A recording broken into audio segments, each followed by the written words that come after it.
సభాధ్యక్షులు పెద్దలు కృష్ణార్జునరావు గారు, వేదిక మీద ఉన్నటువంటి కమ్యూనిస్ట్ పార్టీ, వామపక్ష పార్టీల నాయకులు, దళిత ఉద్యమ ప్రజా సంఘాల నాయకులు, ప్రొఫెసర్ గారు, పెద్దలు భాష గారు, ఈ కార్యక్రమంలో భాగస్వాములైనటువంటి అన్ని వర్గాలకు సంబంధించినటువంటి మిత్రులారా, పెద్దలారా, అందరికీ ముందుగా మీ అందరికీ జైలు తెలియజేస్తాను. చాలా ముఖ్యమైనటువంటి కీలకమైనటువంటి సమయంలో మన రేఖా కృష్ణార్జునరావు గారు నీలిలో మైత్రి, దాని ఆవశ్యకత, ఆ చారిత్రక అవసరం, వీటన్నిటి పట్ల ఒక పుస్తకాన్ని మరి మంగళగిరి అంటే ఇప్పుడు రాజధాని ప్రాంతంలో మనం ఈ పుస్తకాన్ని ఆవిష్కరించుకోవడం, దానిలో కృష్ణార్జునరావు గారి అభిప్రాయాలతో పాటు అనేక మంది మేధావుల్ని, విద్యావంతుల్ని, ఆలోచన పరుల్ని, ఉద్యమకారుల్ని, వాళ్ళ అభిప్రాయాలను కూడా వ్యాసాల రూపంలో రాయడం అనేది చాలా గొప్ప విషయంగా నేను భావిస్తున్నాను. మొత్తం భారతదేశం అంతా మతోన్మాదుల కబంధాస్తాల్లో వెళ్ళిపోయింది. మతోన్మాదుల కబంధాస్తాల్లో పరిపాలన నేడు కొనసాగుతున్న దేశం. రాష్ట్రాల్లో కులాధిపత్య శక్తులు పార్టీలు పెట్టి, ముఖ్యంగా మన తెలుగు రాష్ట్రాల్లో చూస్తున్నాం, కొన్ని ఆధిపత్య కులాలు కొన్ని పార్టీలు కుంపట్లాగా పెట్టుకొని వాళ్ళ ఆధీనంలో రాష్ట్రాలని, అధికారాలను హస్తగతం చేసుకొని వాళ్ళ పరిపాలన కొనసాగిస్తారు. అంటే మొత్తంగా దేశంలో మతోన్మాద శక్తులు, కులోన్మాద శక్తులు వాళ్ళు బలపడి రాజ్యాన్ని వాళ్ళ చేతుల్లో పెట్టుకొని మొత్తం ప్రజల్ని వాళ్ళు ప్రభావితం చేస్తూ, ప్రజల్ని చిన్నాభిన్నం చేసి, ప్రజల సమస్యల్ని, ప్రజల యొక్క అవసరాలని పక్కన పెట్టి వాళ్ళ యొక్క సంపదని, అధికారాన్ని కాపాడుకునే పరిపాలన విధానాలను కూడా కొనసాగిస్తుంటే, ఇందాక మన కామ్రేడ్ రామకృష్ణ గారు అన్నగారు చాలా క్లారిటీతో క్లియర్ గా ఉన్నట్టుగా కొండబద్దలు పెట్టి చెప్పాడు. మనం కొన్ని సమస్య వచ్చినప్పుడు సమస్యలకు వ్యతిరేకంగా పోరాడేటువంటి సంఘాలుగానో పార్టీలుగానో మిగిలిపోయారు తప్ప, సమస్య ఉత్పన్నమైతే దానికి వ్యతిరేకంగా మనం పోరాటం చేస్తాం, ధర్నా చేస్తాం, ఆందోళన చేస్తాం, రాస్తారోకో చేస్తాం. కానీ ఉమ్మడిగా మొత్తం ఏదైతే అధికారాన్ని చేజిక్కించుకొని ప్రజలకు న్యాయం చేయాలో, మొత్తం సమస్త వర్గాలకి సామాజిక న్యాయం దక్కించాలో, మరి ఆర్థికపరమైనటువంటి వెసులుబాటు తీసుకురావాలో, పేదరికాన్ని పోగొట్టాలో, కులాన్ని నిర్మూలించాలో, పీడిత వర్గాల విముక్తి కోసం పనిచేయాలో, ఇటువంటి అంశాలన్నింటినీ పక్కన పెట్టి కొన్ని అంశాలు, కొన్ని సమస్యలు, వాటి మీద పోరాడేటువంటి కొద్దిపాటి చిన్న చిన్న కార్యక్రమాలకి పరిమితమైనటువంటి కార్యాచరణతో మనం కార్యాచరణ కొనసాగుతుంది. ఇది అత్యంత దురదృష్టకరం. మరి ఇటువంటి సమయాల్లో నీలిలాల ఐక్యత అనేది, నీలిలాల మధ్య మైత్రి, అంబేద్కర్ వాదులు కమ్యూనిస్టుల మధ్య మైత్రి ఏర్పాటైతే కొంత మనం కూడా బలపడే అవకాశం ఉంది, మనం నిలబడే అవకాశం ఉంది. మనం కూడా ఈ సమాజంలో ఏదైతే సాధించాలని, ఏదైతే పోరాటాన్ని ముందుకు తీసుకొస్తున్నామో అవన్నీ విజయవంతం కావడానికి కొంత అవకాశం ఏర్పడుతుంది అనే ఒక సానుకూల ఉద్దేశం, సదుద్దేశంతో మరి దేశంలో నీలిలాల ఐక్యత మీద, నీలిలాల మైత్రి మీద ఇటీవల కాలంలో మనందరం కూడా చూస్తున్నాం. చాలా మంది మాట్లాడుతున్నారు, వ్యాసాలు రాస్తున్నారు. మన కృష్ణార్జునరావు గారు ఒక ప్రయత్నం, ఒక పుస్తకం ద్వారా మనందరినీ కలపడం కోసం ఒక ప్రయత్నం ఆయన మన ముందు పెట్టాడు. ఇందాక మన రామకృష్ణ గారు చెప్పినట్టు ఆల్రెడీ కలిసి పనిచేస్తున్నాం, కమ్యూనిస్ట్ పార్టీలు కలిసి పనిచేస్తున్నాయి. అంబేద్కర్ వాదులు, బాబాసాహెబ్ అంబేద్కర్ భావజాలంతో ఉద్యమాలు అనేక పేరుతో పనిచేస్తున్నారు. కమ్యూనిస్టులు, అంబేద్కర్ వాదులు కూడా కలిసి పనిచేస్తున్నారు. కాకపోతే కలిసి ఉమ్మడి రాజకీయ సామాజిక కార్యాచరణ అయితే మన మధ్య లేకపోతే, సమస్యల పునాదిగా కలిసి పనిచేయడమే తప్ప ఒక ఉమ్మడి కార్యాచరణ అనేది మన మధ్య, సామాజిక రాజకీయ కార్యాచరణ లేకుండా అవన్నీ ఏర్పాటు చేసుకునేటువంటి అవకాశం మనకు లేదంటే అవకాశం ఉంది. ఉన్నప్పటికీ అదంతా నడుస్తూ ఉంది. వాటి మీదనే మనం మరి ఈ సందర్భంగా కొన్ని ముఖ్యమైన విషయాల్ని సమన్వయపరుచుకొని ముందుకు పోవాల్సినటువంటి అవసరం. మరి ఈరోజు బాబాసాహెబ్ అంబేద్కర్ గారి పేరుతోటి, బాబాసాహెబ్ అంబేద్కర్ గారి భావజాలంతో భారత సమాజంలో ఒక బలమైనటువంటి ఉద్యమం, బలమైనటువంటి వాయిస్ ఉంది. ఒకప్పుడు అంబేద్కర్ గారు అంటే ఆయన ఏదో కులవాదని, ఆయన కొన్ని కులాలకు పరిమితమైనటువంటి మనిషి అని, ఈ విధమైనటువంటి విధానంతో మాట్లాడిన పార్టీలు, నాయకులు చాలా మంది ఉన్నారు. కానీ ఈరోజు రాను రాను అంబేద్కర్ గారు పుట్టి 125 సంవత్సరాలు దాటిపోయింది. ఆయన భావజాలం అనేది బలపడుతూ అన్ని పార్టీలు, చివరికి ఆర్ఎస్ఎస్ తో సహా, అంబేద్కర్ గారిని వెదిరించినటువంటి ఆర్ఎస్ఎస్ తో సహా, అంబేద్కర్ గారి జయంతి రోజు ఏప్రిల్ 14 రోజు ఆయన ఫోటో పెట్టి ఆయన చిత్రపటానికి పూలదండలు వేసి దండం పెట్టే స్థితికి వచ్చి, అంబేద్కర్ గారి జయంతి చేయకుండా ఉంటే పార్టీ కానీ సంఘం కానీ ఈ దేశంలో లేనే లేదు. ఇది విశ్వవ్యాప్తమైంది. అంబేద్కర్ గారి రోజున ప్రపంచవ్యాప్తంగా ఐక్యరాజ్య సమితిలో కూడా, హ్యూమన్ రైట్స్ హై కమిషన్ లో కూడా అంబేద్కర్ గారి జయంతి జరుపుతున్నారు. ఆయన ప్రపంచ జ్ఞానిగా గుర్తించి అంబేద్కర్ గారి జయంతిని ప్రపంచ జ్ఞాన దినోత్సవంలో కూడా జరుపుతున్నారు. అంబేద్కర్ గారి యొక్క అవసరము, ఆయన భావజాలం యొక్క ఆవశ్యకత భారత సమాజాన్ని కాకుండా ప్రపంచాన్నే ప్రభావితం చేస్తూ,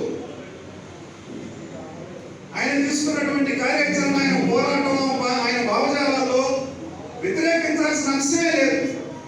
కుల నిర్మూలన, పీడిత వర్గాల విముక్తి, ఇందాక రామకృష్ణ గారు చెప్పారు.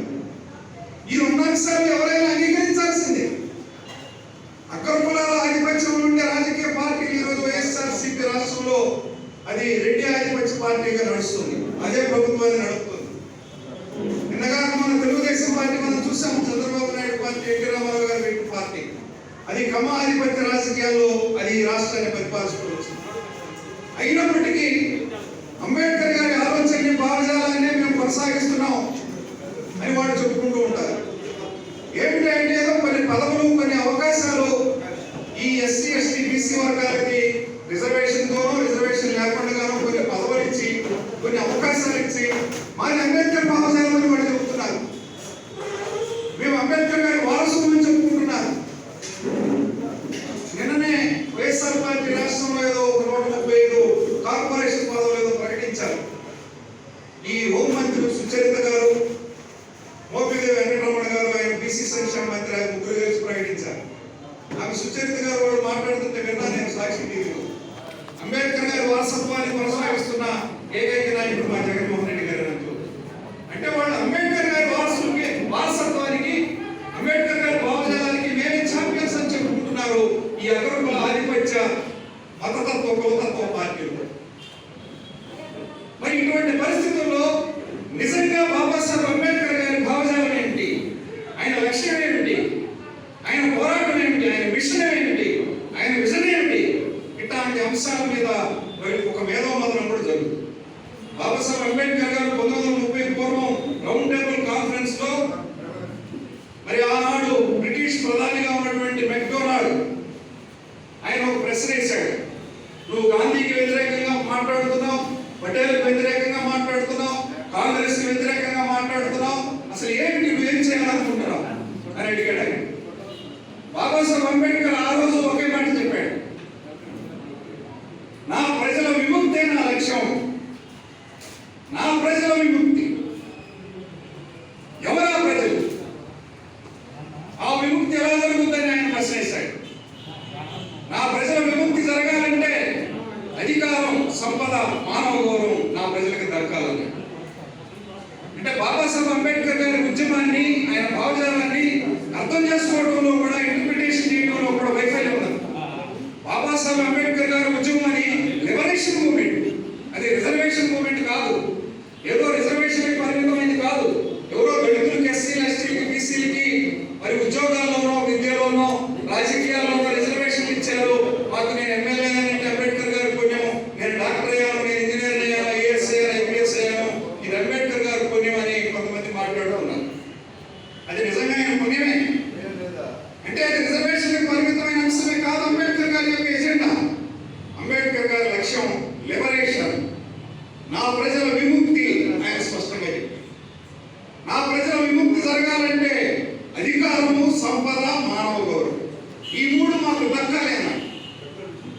అధికారం ఓట్ల ద్వారా ప్రజాస్వామ్యంలో మొదటిసారిగా అంబేద్కర్ గారు భారతదేశంలో సమానత్వాన్ని సాధించారు ఓట్ల ద్వారా. ప్రతి మనిషికి ఓటు హక్కు, కుల మత భేదాలు లేకుండా అందరికీ ఓటు హక్కు రాజ్యాంగం ద్వారా మనందరికి వచ్చింది. దాని ద్వారా ఒక సమానత్వాన్ని తీసుకుంటాం. మన ఓటును మనం ఉపయోగించుకొని, వినియోగించుకొని, మన నాయకులను మనం ఎన్నుకొని చట్టసభల్లో ప్రవేశించే అధికారాన్ని చేయించుకున్నాం. కానీ ఈరోజు ఆ అధికారాన్ని కొన్ని ఆధిపత్య కులాలు, మతతత్వ శక్తులు, కులతత్వ శక్తులు దాన్ని వాళ్ళు హస్తగతం చేసుకున్నారు. పార్లమెంటును ఆక్రమించేశారు, శాసనసభను ఆక్రమించేశారు, అన్ని పదవుల అధికారాలను వాళ్ళు ఆక్రమించారు, సంపదను మొత్తం వాళ్ళ చేతుల్లో పెట్టుకున్నారు. ఈ కులతత్వాన్ని కొనసాగిస్తున్నారు. ఇందాక రామకృష్ణ గారు గుర్తు చేశారు. కింద కులాలని, షెడ్యూల్డ్ కులాలని, దళితులను కూడా మానవాద్యాలుగా చీల్చేసే ఒక కుట్ర, గిరిజనుల్ని ఉపకులాలుగా చీల్చే కుట్ర మనం ఈ ప్రభుత్వంలో చూస్తున్నాం. జగన్మోహన్ రెడ్డి ప్రభుత్వంలో నాకు తెలిసి నేను 36 ఏళ్లుగా ఉద్యమాల్లో ఉన్నాను. బీసీ కులాలు సపరేట్ మాకు ఇవ్వమని పెద్ద అడిగిన ఉద్యమాలు ఏం లేవు. కానీ జగన్మోహన్ రెడ్డి అధికారంలోకి వచ్చి 56 బీసీ ఉపకులాల కార్పొరేషన్ పెట్టాడు. బీసీ కార్పొరేషన్ ఉండేది, రాజ్యాంగబద్ధంగా ఏర్పాటైంది. బీసీ కార్పొరేషన్ ఉండేది, ఎస్సీ కార్పొరేషన్ ఉండేది, ఎస్టీ కార్పొరేషన్, ట్రైబల్ కార్పొరేషన్ ఉంది. కానీ ఒక బీసీ కార్పొరేషన్ ని 56 ఉపకులాల కార్పొరేషన్ జగన్మోహన్ రెడ్డి చీల్చేశాడు. ఒక ఎస్సీ కార్పొరేషన్ ని మాలా కార్పొరేషన్, మాదిగా కార్పొరేషన్, రెల్లి, ఇతర ఉపకులాల కార్పొరేషన్ గా దాన్ని డివైడ్ చేశాడు. అమ్మ కార్పొరేషన్ పెట్టాడు, రెడ్డి కార్పొరేషన్ పెట్టాడు, బ్రాహ్మణ కార్పొరేషన్ పెట్టారు. ఇవన్నీ వీటి ద్వారా ఏమి సాధించదలుచుకున్నారు వీళ్ళంటే వాడు సాధించేది ఏం లేదు. ఎందుకంటే వాటికి నయా పైసా డబ్బులు ఇవ్వడం లేదు, బడ్జెట్ లేదు, పథకాలు లేవు, యాక్షన్ ప్లాన్ లేదు. ఇంకేమిటి సాధించడానికి? రాష్ట్రంలో నవరత్నాలు తప్ప ఏమీ లేదు. ఏమిటయ్యా ఈ నవరత్నాలు అంటే? చిల్లర పథకాలు, 5,000, 10,000 రూపాయల జనానికి ఎన్నికలప్పుడు ఓట్లకి కొనుగోలు చేయడానికి, ఓట్లకి డబ్బులు ఇచ్చి ముందుకు పోయి సెట్ అయితే పంచుకుంటారో అదే విధానంతో ఈ ప్రభుత్వం కొనసాగుతుంది. అంటే ఈ ఆధిపత్య శక్తులు, ఆధిపత్య కులాలు, మతోన్మాద శక్తులు రాజకీయంగా బలపడి అధికారాన్ని చేజిక్కించుకొని మొత్తం ప్రజల్ని విచ్ఛిన్నం చేసి వాళ్ళకేదో చిల్లర మల్లరగా చిన్న ఈ నవరత్నాలు లాంటివి ఇచ్చేసి వాళ్ళ కబంధ హస్తాల్లో మొత్తం అధికారాన్ని, సంపదను పెట్టుకుంటున్నారు.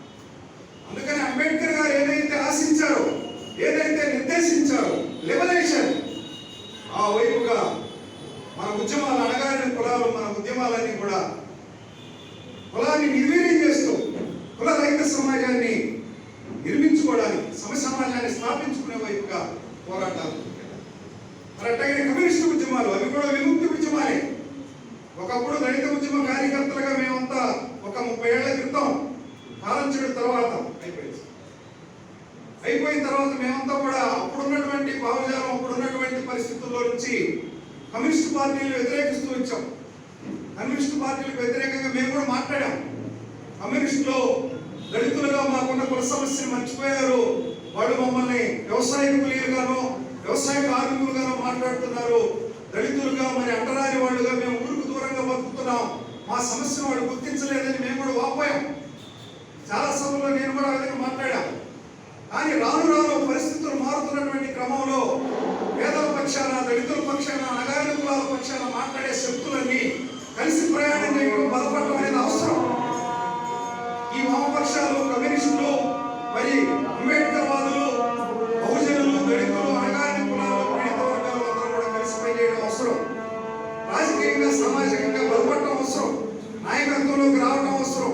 ఆ వైపుగా మన ఉద్యమాల్ని, మన శక్తుల్ని, మన భావజాలాన్ని కూడగట్టేటువంటి పరిస్థితుల్లో మనందరం కూడా కలిసి పనిచేయాలి. దానికి దళిత ఉద్యమాల తరఫున, దళిత బహుజన ఉద్యమాల తరఫున మాలాంటి వాళ్ళందరం కూడా సిద్ధంగా ఉన్నాం. కమ్యూనిస్టులతో, వామపక్షాలతో కలిసి పనిచేయడానికి కేవలం ఏదో సంఘటనల సందర్భాలకే కాకుండా రాజకీయంగా కూడా కలిసి పనిచేయడానికి, సామాజికంగా కలిసి పనిచేయడానికి, కలిసి పనిచేస్తూ మన ప్రజల్లోకి మన విధానాన్ని, మన వాదనని, మన డిమాండ్ని, మన ఎజెండాని బాబాసాహెబ్ అంబేద్కర్ గారు ఇచ్చిన లిబరేషన్ ఉద్యమాన్ని, బాబాసాహెబ్ అంబేద్కర్ గారు ఉద్యమం అంటే రిజర్వేషన్ల ఉద్యమం కానే కాదు, లిబరేషన్ ఉద్యమం. అది విముక్తి పోరాటం. కమ్యూనిస్ట్ ఉద్యమాలు కూడా, అది కూడా కార్యాచరణని ఉమ్మడి కార్యాచరణగా మార్చుకునేటువంటి క్రమంలో మేమందరం కూడా లాల్ నీరు ఉద్యమాన్ని, ఆ లాల్ నీరు జెండాల యొక్క భావజాలాన్ని, అంబేద్కర్ గారు కమ్యూనిస్టు మార్క్సిస్టు ఉద్యమాన్ని కలిసిపై చేసే వైపుగా మన ప్రాంతం నుంచి వాళ్ళ మద్దతుకు రావాలి. తెలుగు రాష్ట్రాల్లో మన శక్తులు బలపడాలి. దానికి సన్నద్ధం కావాలి.